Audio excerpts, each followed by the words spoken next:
Hey there, I'm Niiamahashong, leader of the Trailblazer Oasis, and I'm really thrilled to be able to talk to you about something that's been working on my mind recently.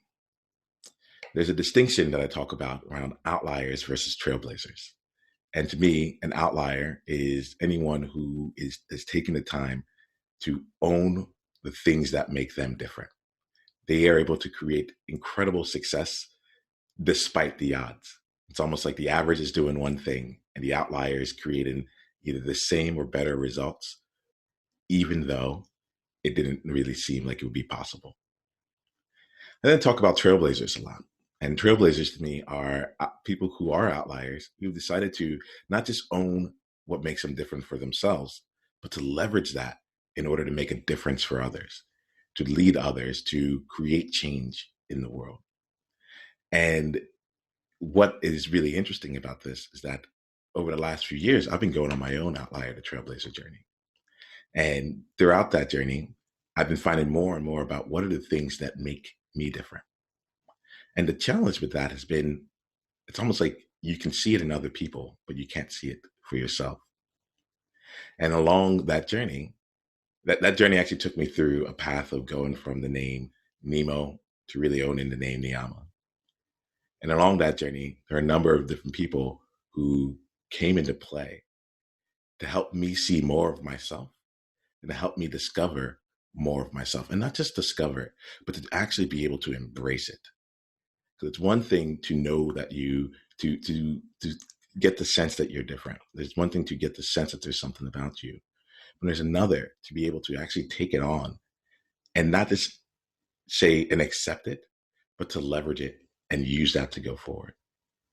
It's part of the things that allows me to play or that like enables my trailblazer aspects of sitting here and talking to you right now, sitting here and talking to you and coaching with others and doing it in a visible way of actually creating my movement, creating the things that I want in the world through that.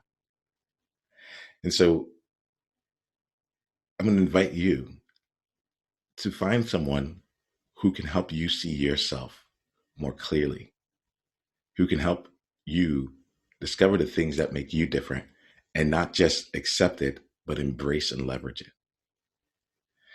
Today, we get the chance to talk to Kristen, and Kristen's one of those people who's been instrumental on my journey. Kristen is someone who has skills in a number of different coaching techniques, or coaching experience, but also in business, in making a tremendous impact in the world. And I'm thrilled to be able to spend some time today serving her.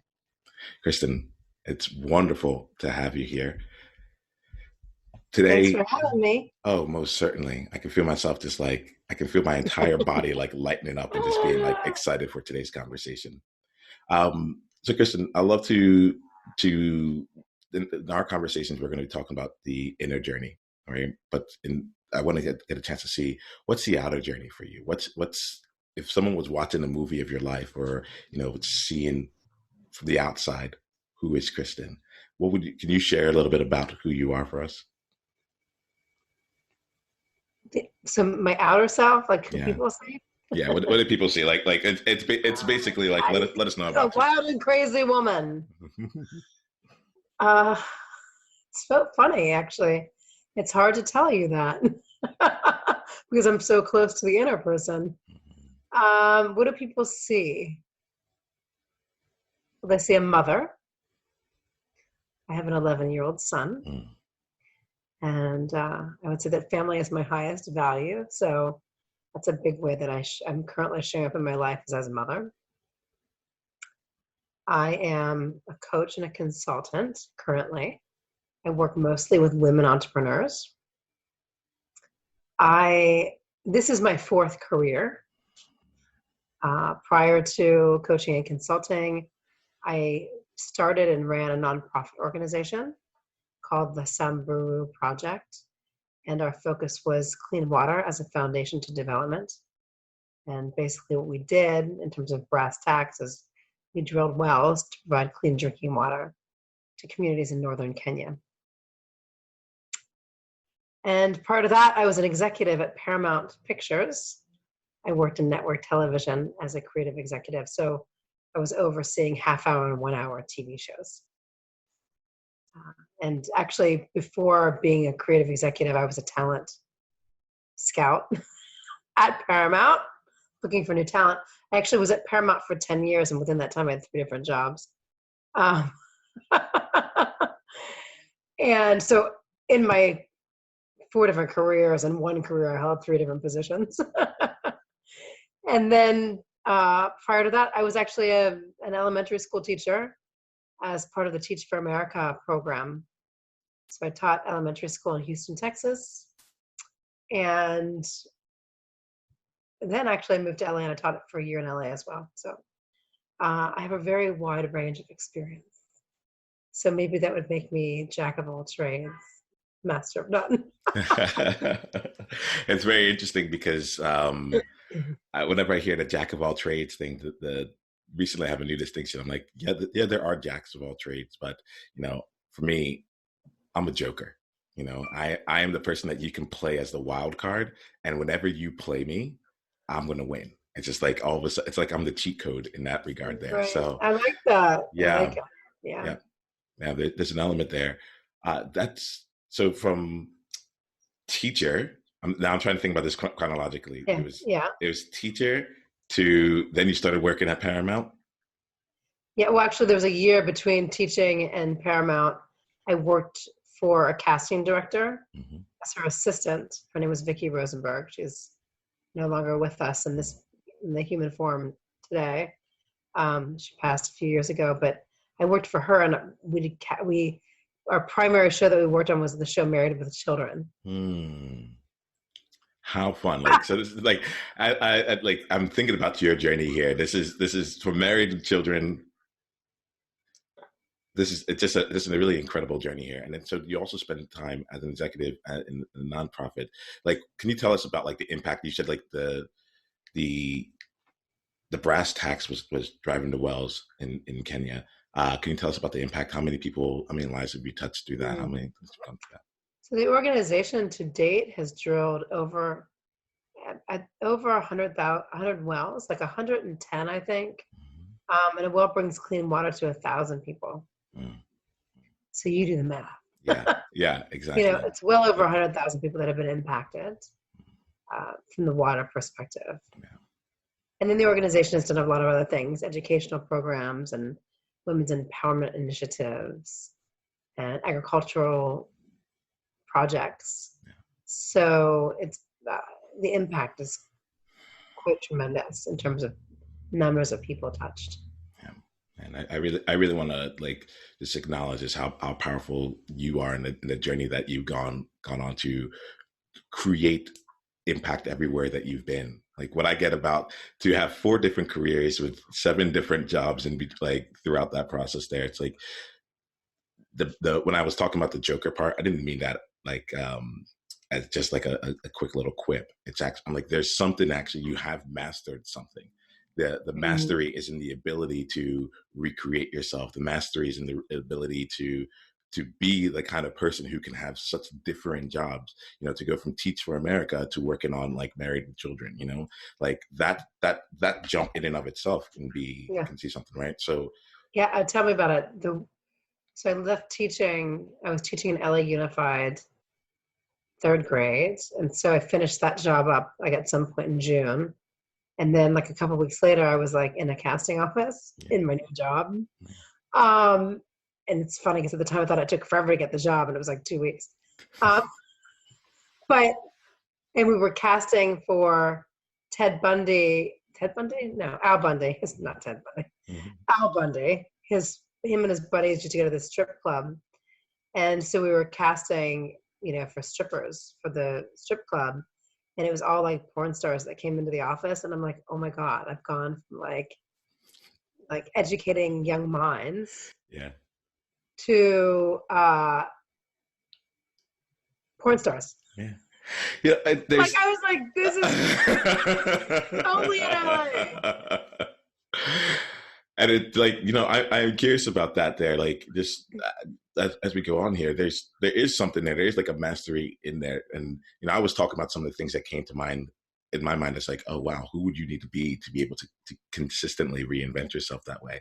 If you had to put on something, if there was one thing that you mastered that might be a little bit more on the meta mode or not in the, yeah, like what's the one skill or what's the one thing about you that has allowed for these kinds of transitions to be teaching in the classroom 1 week and then 3 weeks later, this, having your entire office full of porn stars that you're casting, and then beyond that Yeah, too, it's right? Consistently interesting. do that. Part of me doesn't think I know how to do anything. Mm-hmm. And on some level, a lot of times when I'm tired of the entrepreneurial journey, I'm like, I'm just gonna go get a job. And like I start looking at like LinkedIn to see what's out there, and I'm like, there's nothing I can do. And that really is maddening. I'm always like, I've done all kinds of shit, and there's like nothing I think I can do. So I think a lot of it is tenacity. I was having a conversation with my clients that I'm working with right now in a consulting job, and we're talking about 2020 and like what that was going to look like for us. And I was like, look, this is the bottom line for me. I am not interested in working for a failing company. So I'm going to do what it takes to have the company succeed. And my expectation is that you will too. Mm-hmm. Like failure is not an option. And I think that's part of it for me. Like I am not willing to fail. I do fail, and I failed a ton, but I'm not willing to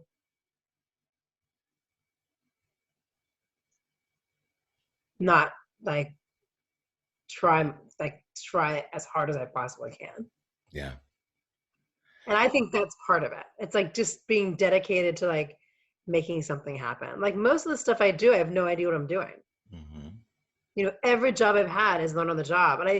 And the world is moving so quickly now. It's like, I don't understand. Like, I don't understand right now.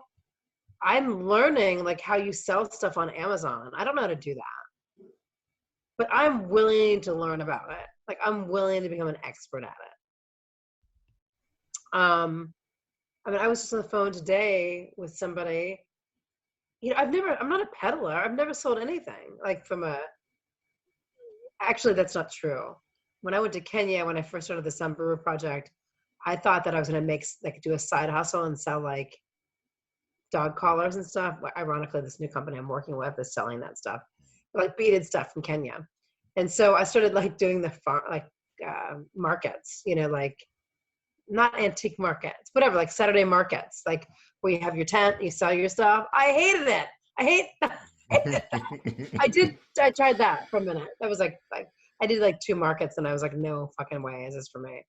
But anyway, I'm willing to like dive all in and figure out what has to what needs to happen. Like I was telling someone this the other day, and it was not in relationship to business.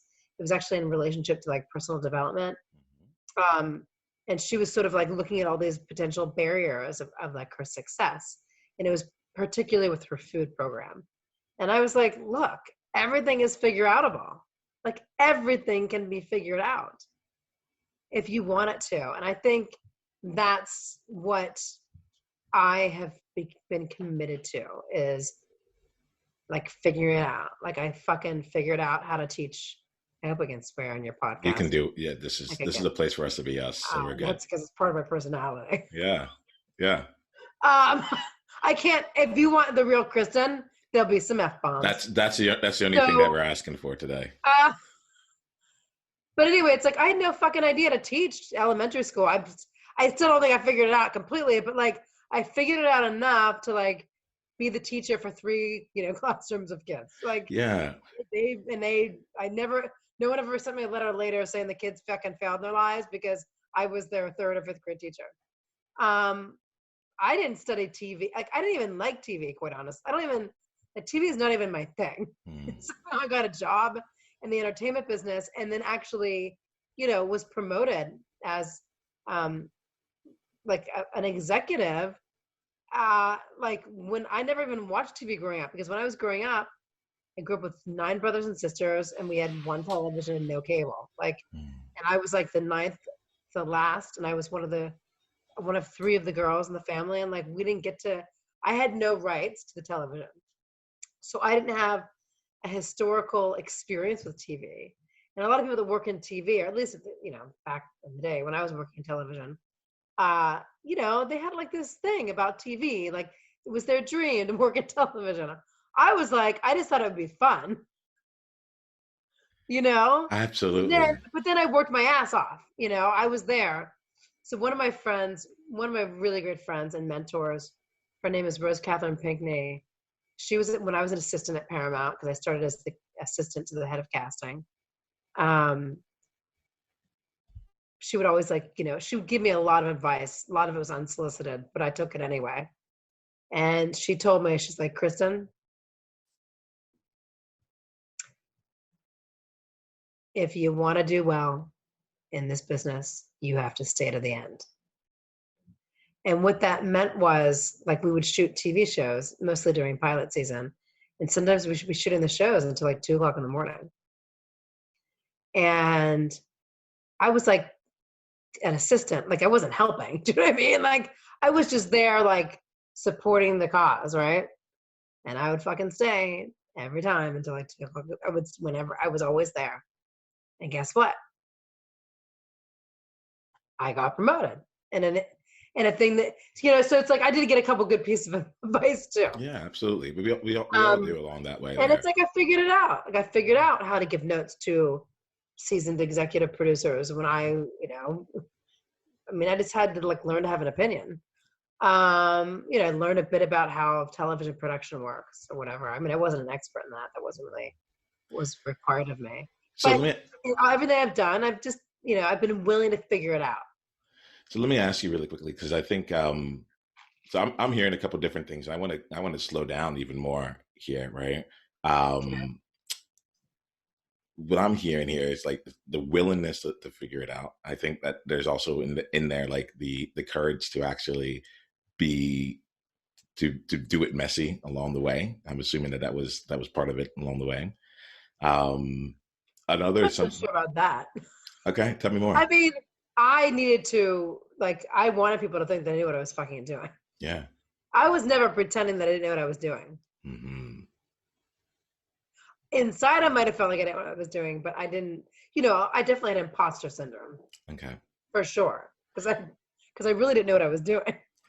So that's like that to me is the part is really interesting, right? Because it's like you're someone who's gonna figure it out. Like, and in my mind, I was just asking, like, what does it take to be someone that does that, right? And it's something that we can go back and look at. But I actually think it'd be really interesting to just be like where we are right now and just like just be in this moment, because we get like who you've been to create what it is that you've been creating, right?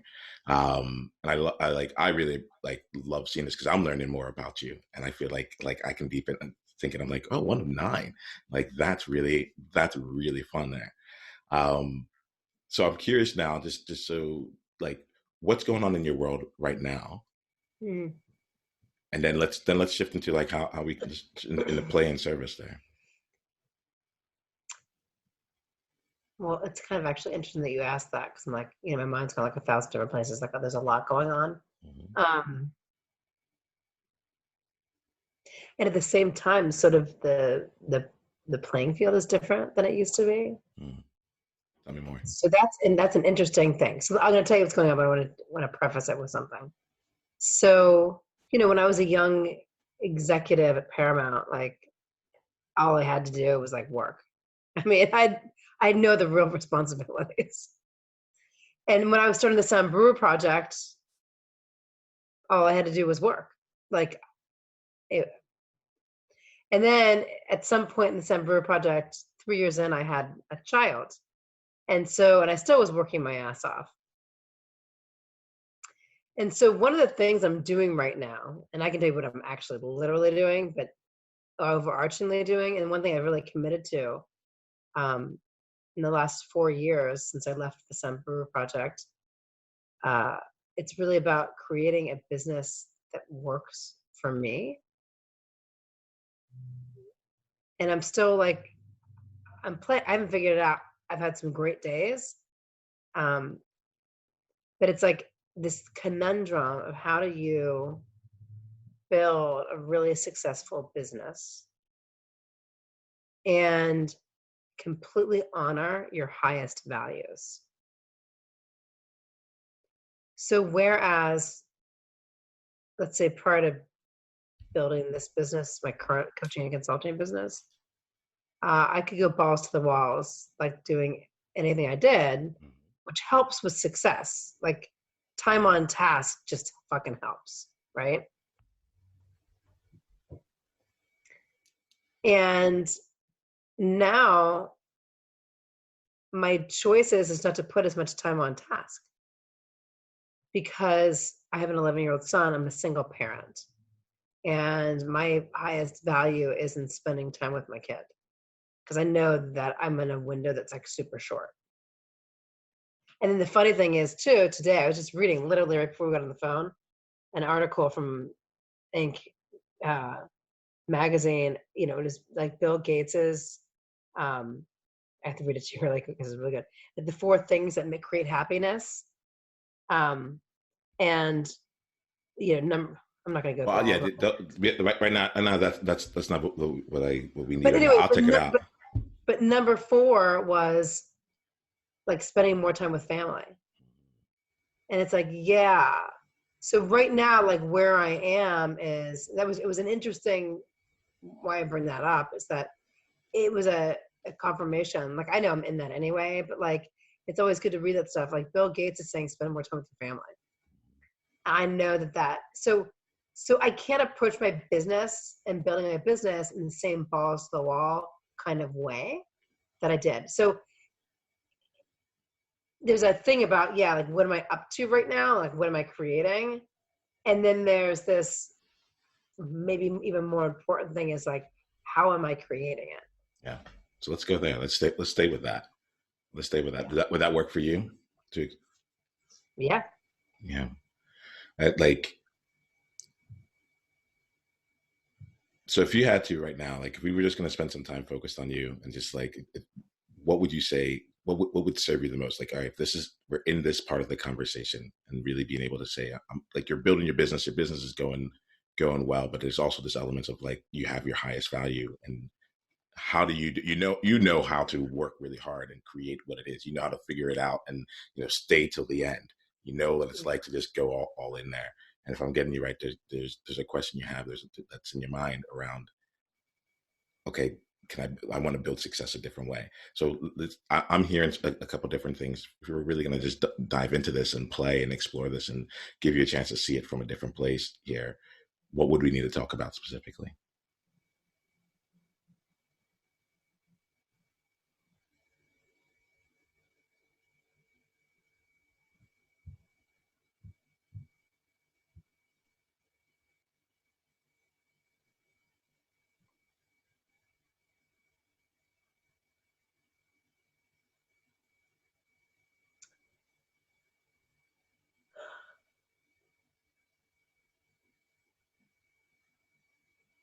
I don't know. I'm having a hard time coming to an articulation. So, I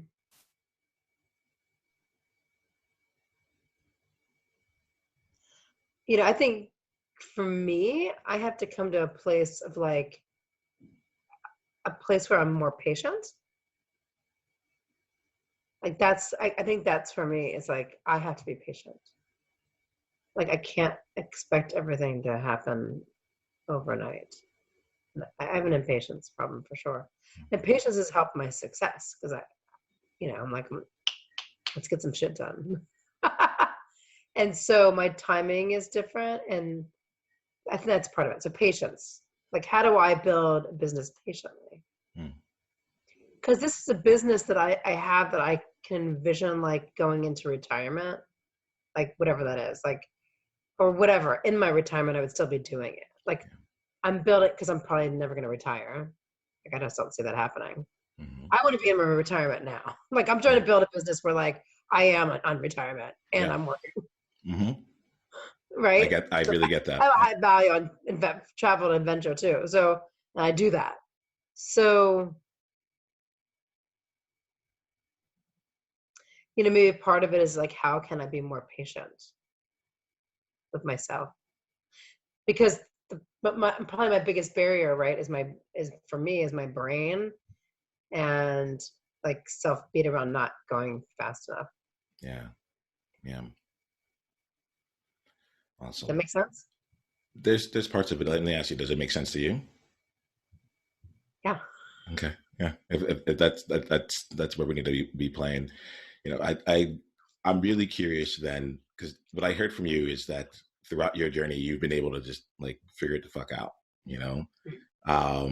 And so there's a part of me that's, as I'm hearing about some of the barriers here, I'm actually really curious around like, what does this business look like? What is it that you're actually, what's the possibility that you are creating? I get some of like the ideals and the values that are building up along with Hmm. it. Um, but if there was something that you needed to figure out and you're like actually creating it, what would it look like? If this was already figured out, what would it be looking like for you? Well, my business has like some different verticals. So, I have this one vertical where I do one-to-one coaching with clients, mostly women entrepreneurs, women in business, women executives. And then I have this other vertical where I teach groups, I lead groups. So my initial entry group is a group around um, the book Invisible Warfare, which was my teacher, Mona Miller's book that you know about. Um, so I do that. And then, I have this other vertical where I do consulting work, where I help people with their businesses, usually women entrepreneurs. I have one particular client that I'm putting a lot of time into right now. So I'm actually in the business. Like I am in the business. I am talking to people. Helping. I'm helping them build the business, like literally. Like I'm doing a lot of that work. I'm Mm-hmm. having the conversations. I'm structuring things together. I'm in the P&L. I'm doing all of that. So, um, for me, it's like, do I want to do lots of different things, or do I want to focus on one thing? I think the answer is I want to do lots of different things because I get bored pretty easily.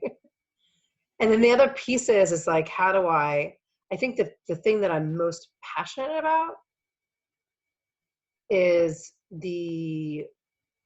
uh, the emotional processing work that I teach, the book. And so, for a long time, my vision was about creating a space in order to do that. And then that's suddenly like, well, then you're like a shop owner, and do you want to do that? Like, do you want to own a studio and like have to have employees and shit? That way, just my head's just going. And then it's interesting. One of my clients came to me at the end of the year, and she's like, I actually think that you should, like, I want to do something with you, and I want to create an app around this work. Like, she's done the work with me. She's actually in a second group right now, and she's like, I want. And so we've started that process where we're looking at developing that. And I'm like, whoa, I never thought about that. Like I thought about maybe teaching a course, like creating a course. Um, I thought about, doing this actual space.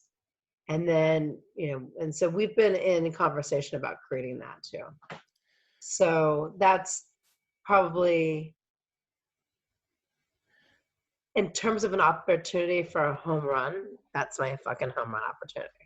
You know what, Kristen? As you're talking here, I realized that like the question I asked, like in some senses, it almost feels like an impossible question. I'm realizing that like here, because as you're talking about this here, I was like, the question I asked you was like, what's the possibility you love to create, Right.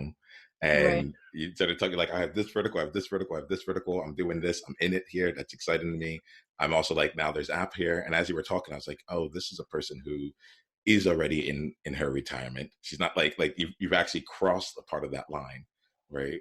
And in terms of, I guess the thing is, what I get about you is that there's almost always going to be something else that would excite you that will call you in there, like in terms of it being done.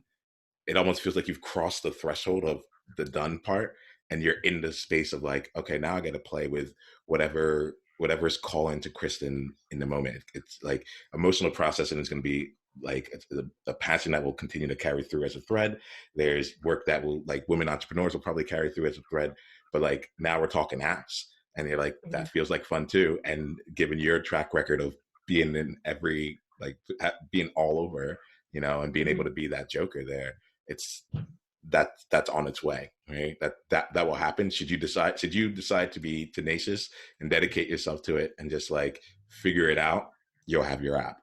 So I think the question that comes to mind here then is going back to the part around the highest values. um, Mhm.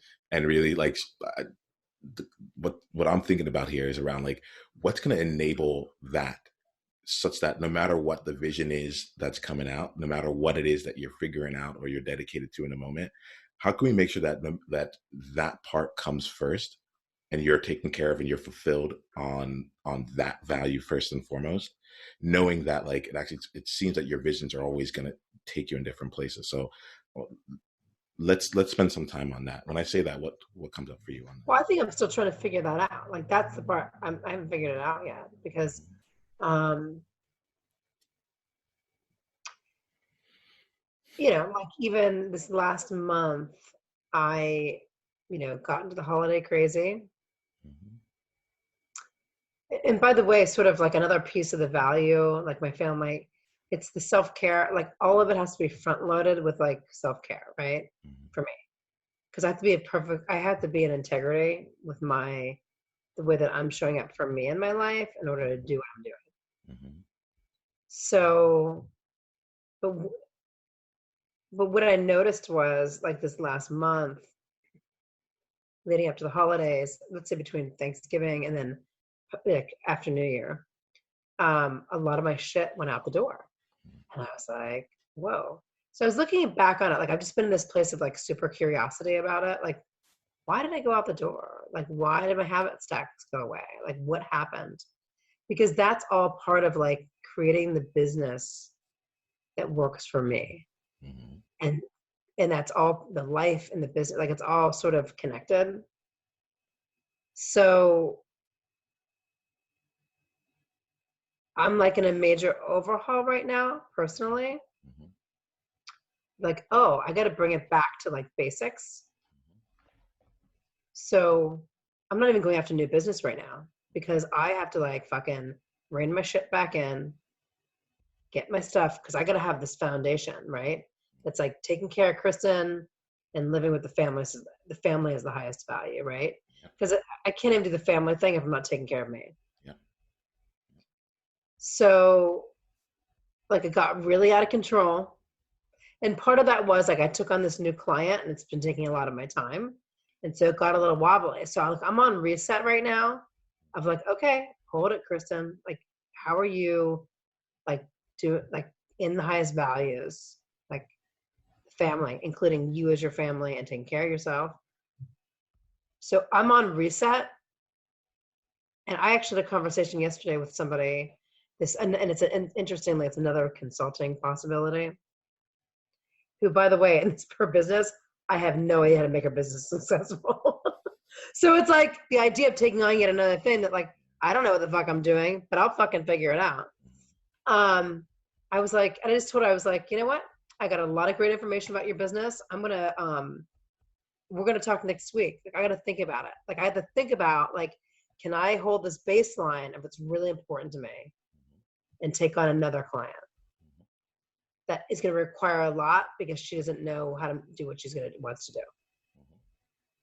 So I don't know if I'm making any sense or not, but it keeps requiring me to go back. The highest values thing keeps requiring me to go back to baseline and practice a shitload of forgiveness when I go back into my old bad habits. Like I have to fucking, because I can go in a place of self, be like, Kristen, you know better, blah, blah, blah, blah, blah, like I know, so much better. But I feel like almost in a way, it's like, I feel like my son's in 5th grade, so he's studying like the explorers. like it's uncharted territory. Like there aren't a lot of really truly like examples of people that are living in a way that super honors themselves and their highest values and creating amazing businesses. Like it just, there just ain't a whole lot of it, you know? And so that's why I feel like I'm a trailblazer. Like I'm failing fucking miserably, you know? Mm-hmm. Mm-hmm. And then I'm like, okay, here I am again. Like I'm failing and then I'm okay. So that doesn't mean that I'm going to go into like overdrive on my business. I'm going to come back here, get my foundation straight, and then, because if I get into the place where like I'm into too many businesses that I have no fucking idea what I'm doing, I have to figure it out. Yeah. Like I can't, I might get a little lopsided, and that's not good for Kristen. So I don't know if I'm explaining myself well, but Don't worry about don't worry about explaining yourself as much as you think here. Like there's some things that are coming out that are real okay, good. gems. So like, Then I'm glad. well, I'll tell you some of what And the like sun's coming out in Los Angeles.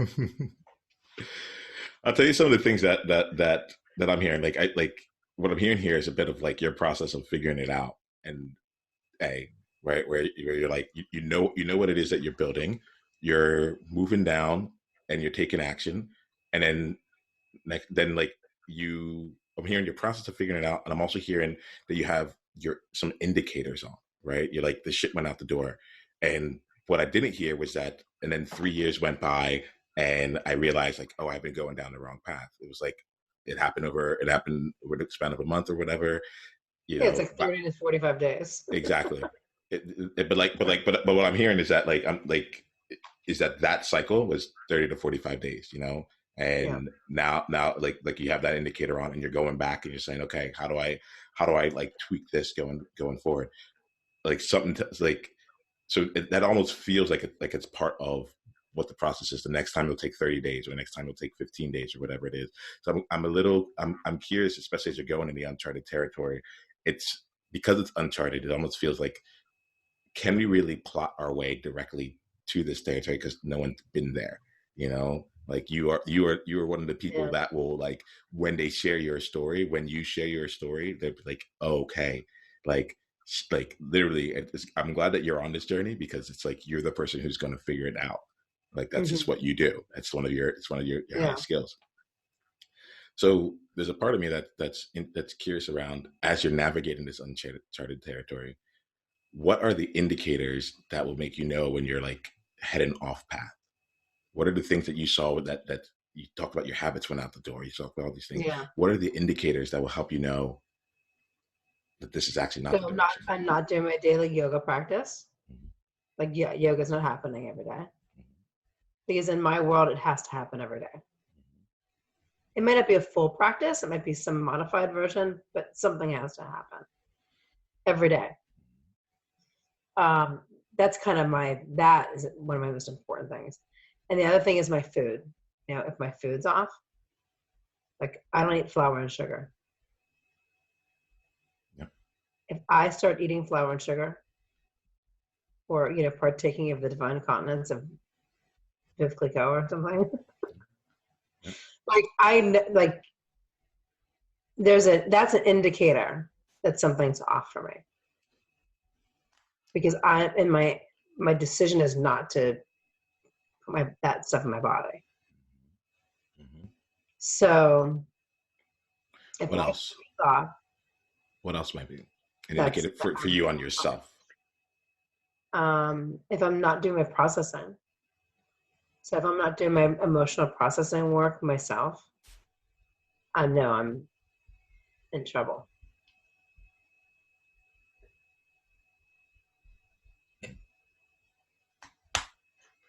What's like what's like a really small innocuous one? Like I'm thinking about myself when I because I'm also someone that's always walking in uncharted territory, and I love to have my compass to let me know where I'm going, but I catch things of like, oh, actually you're spiraling out and you don't even know it yet, and it's Mhm. like the simplest things for me. it's dishes piling up in the kitchen. And Yeah. in my relationship, I'm the dishwasher. I don't cook anything. I'm the dishwasher, and I can tell when it's like it's like my visual cue. I can see it, and I'm like, oh, I must be really like stressed out right now, or I might not. I'm feeling really anxious because I'm Yeah. choosing to just pile in and say like, I'll get to that. That's not important. I'll get to it, and it's become my visual. That's one of my visual indicators. It's so small. Like people would just be like, Yeah. no one else That's a would good think about one. it, but it's just there. Is there anything like that shows up for Yeah. you that like, That would probably be a good indicator for me too. Or like if I stop making my bed in the morning, I know okay, that's a problem. okay, Like if I'm not taking the time to make my bed in the morning, something's off. yeah, yeah. So like there's something powerful in just that super small action of Hmm. making the bed, and like if and just to give you like, all right, so now it might be 30, 40 days before we see it in one way, but we can go like 1 or 2 days and notice like, wait a minute, Hmm. it's been 2 days since I've made my bed. Maybe I should slow down, because it's not about getting it. Like what I'm hearing from you is like when you're figuring it out, it's not about getting it perfect. You don't consider it messy, but there might be failures along the way. That's like you're good with that. You're actually able to take some time to slow down and like and reassess and get back to baseline and say what Well, comes yeah, out. because when I look back at the holidays, it's like, so what? Like, so what if everyone didn't get presents? Who gives a shit? Like the Mhm. last thing anybody in my family actually needs is another Christmas present. Like nobody needs it. Like, so what if my holiday cards didn't go out? Like, so what? So it's like, it's that kind of stuff where it's like, yeah, my self care and my highest values, and it's not about getting people presents and spending time with people. Like, that's important to me. Um, And did you do that? Were you in alignment with that? I did. Yeah. Yeah. Yeah, there's an element of this here when I'm hearing you speak right now. It's like it's not about other people's values here. You were actually honoring your own value here, and spending time with people was important to you, and you made sure that that part happened. Yeah. The external, like the expectations from the outer part, like that's at this point less. It was less of a priority to you. Am I getting that right? Yeah. And just,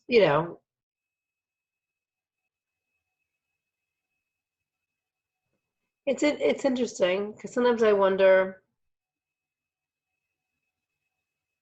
like, there just seems to be so many things to do, you know? And there's definitely a piece where it's like, in order to live in my highest values, I have to be willing to not do certain things. And maybe it's like buying the Christmas presents And and there's probably work stuff that I could have said no to.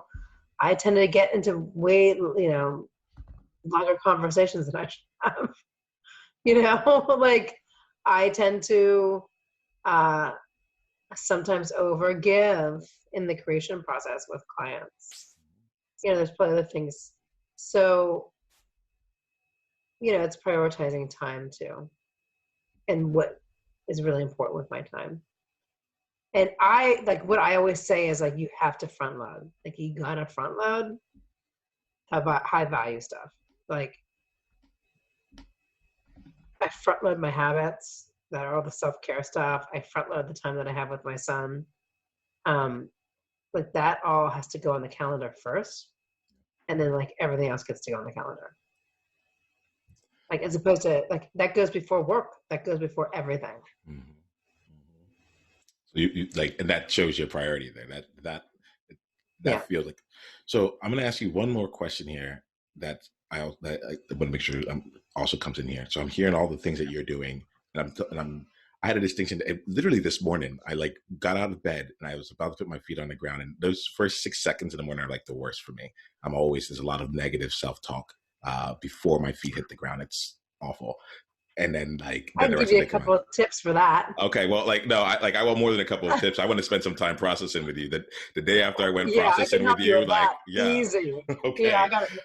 Because I understand that. We yeah, have stuff going on in our dream state. yeah, It okay. fucks us up from when we wake up in the morning. Yeah. Let's talk about that, because I know the power of your work. I had some of like the Yeah. best times right after our last session, but there is when I did get up there, there was this thing that came in my mind, which is like, there's Niiamah and then there's like the business of Niiamah, right? And there's a lot of times where I conflate like Niiamah has to do this here, and I don't really make the distinction that actually Niiamah doesn't, but the business needs to have that there. Mm-hmm. And like something you had said earlier here was talking about like, you know, like how do you really like look at it as a business and see things from that light.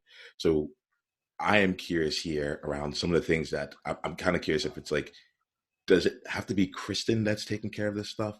Perhaps it's like, is there, I'm really curious about what support you're getting.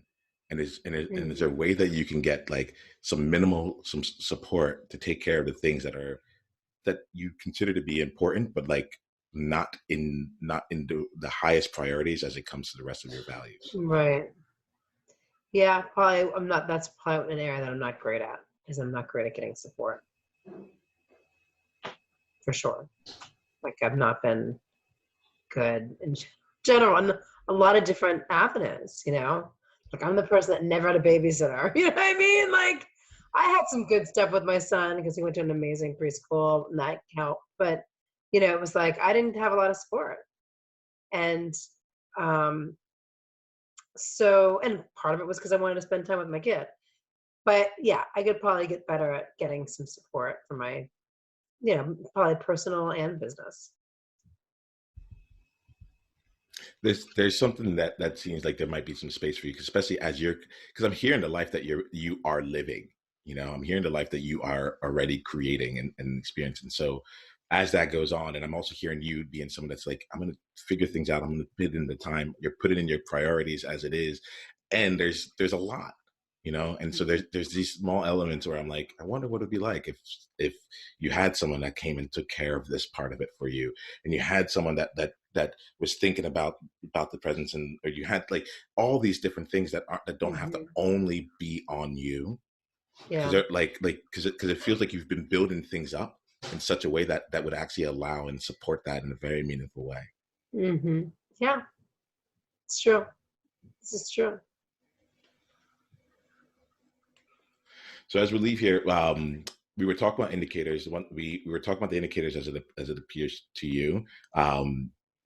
But you did mention you had two really high priorities, which is like it's your family, with yourself being your family, making sure that that's taken care of, and then also like your family in terms of spending time with your son and so on and so forth. So I would be also interested in seeing, like, we won't go into it now, but like a question that I would leave you with is, what are the indicators that part of the value might be off for you as well, and to be able to look at it from the family perspective as well. Mm-hmm. Okay. It's directly I'm going to answer something really quickly. Yeah. It's directly related to how much I'm fighting with my son. Yeah. Yep. When it comes to the family space, there's a lot. Yeah. It's like, directly related to our fights. Yeah.